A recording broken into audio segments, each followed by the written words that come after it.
Welcome back. Let's go over to Seattle, where these workers won their fight for a $15 minimum wage. That's the highest in the country. But now a group of franchise business owners are fighting back with a lawsuit to stop it. We're going to take it to our guest. Rich, you say we all better hope that they win. How come? You know, Seattle's been in a boom, and now at the very apex of their boom, you know, part of which includes this great tourism industry and restaurants and so forth, this $15 minimum wage is going to put serious hurt on the restaurants and the service workers. It sounds good. Look, Seattle's an expensive place to live. $15 an hour is not much. It's just that it won't work. Tips are going to go down, jobs are going to disappear, it's going to have a negative impact. Yeah, what do you think, Rick Unger? We're already hearing from local businesses they may have to lay off people or not hire. What do you think? I got bad news from my buddy Rich Carlgard. They're going to lose this lawsuit almost for a certainty.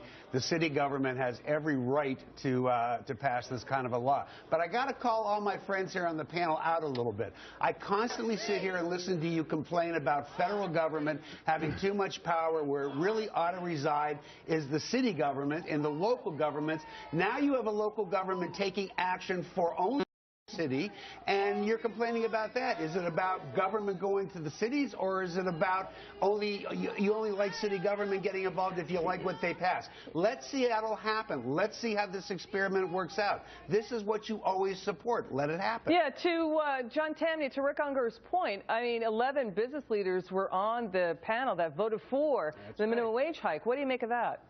I'm all for federalism, but the Constitution protects private property. Business is a private property. My labor is also a private property. I should be able to transact for however much I want per hour with a business, and a business should be able to choose how much it pays me. So I love this lawsuit. Business should protect their rights, and we as individuals should protect our rights to get jobs. But just hang on, Carrie. Excuse me, Carrie. I'm going to come to you in a second. John Tamny, so what? You pay them $1 an hour? That's okay? Right.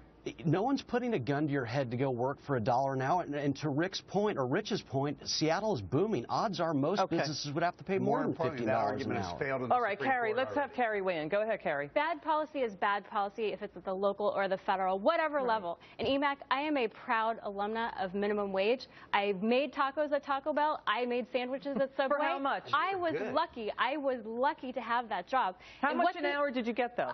I think it was, I forget what, I was living in Utah and Missouri, so whatever the minimum wage So you're were. the fucking hour guy. Okay, there What I'm saying is, though, but Seattle, I was lucky to have those jobs, but Seattle is basically going to say, guess what, young people, guess what, most likely to be laid off under this policy, Hispanic, African-American young people. It's going to hurt them the most, and this liberal policy of, it feels good, it's actually going to hurt people the most. What we need is the earned income tax credit. That's interesting. Hey, Steve Forbes, to Carrie's point, it's going to knock out the bottom rung. That's been the debate of the people who need the jobs most. Do you agree with that, or what do you think?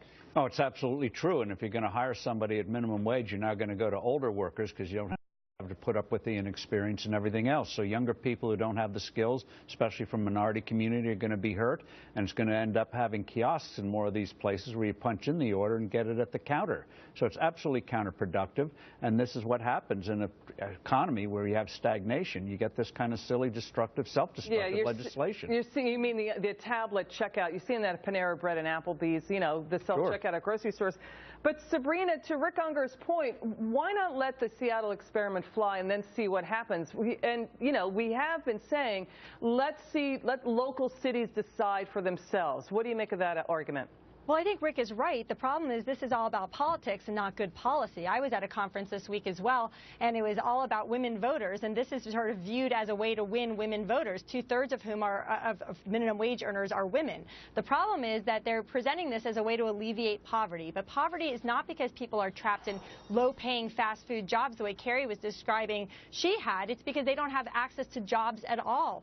Less than 9% of people living in poverty who are 16 and older actually had full-time work. 67% didn't have work at all. This is the problem. It's not the low wages. So Rich Carlgard really slammed those who are poor. Is that what you think too?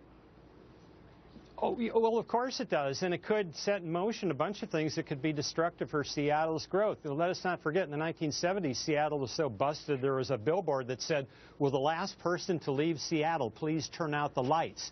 You know, so cities rise, cities fall on bad or good economic policy. You know, Rick Unger, I mean, Seattle's minimum wage right now is even bigger than the Washington State's minimum wage. What do you make of that? Well, and, you know, what's interesting is you're absolutely right. It is a little bit bigger than the averages in Washington State, and yet you've all been sitting here telling us how great the state's mandated minimum wage. Go ahead.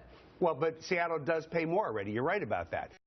And also keep in mind that this minimum wage is going to go up gradually. It's not like next year you wake up and it's $15. But I got to highlight, I heard Sabrina say I was right. So what I really want to do is sit here and say, good night, folks, and tip your waitress, except according to Steve, there won't be any more waitresses left. Oh, to tip. Steve, final point. Okay, go ahead, Carrie, quickly. No, I was going to say, this is a price control. And we know from the Nixon era that price controls fail. They are bad for the economy. Steve, final point.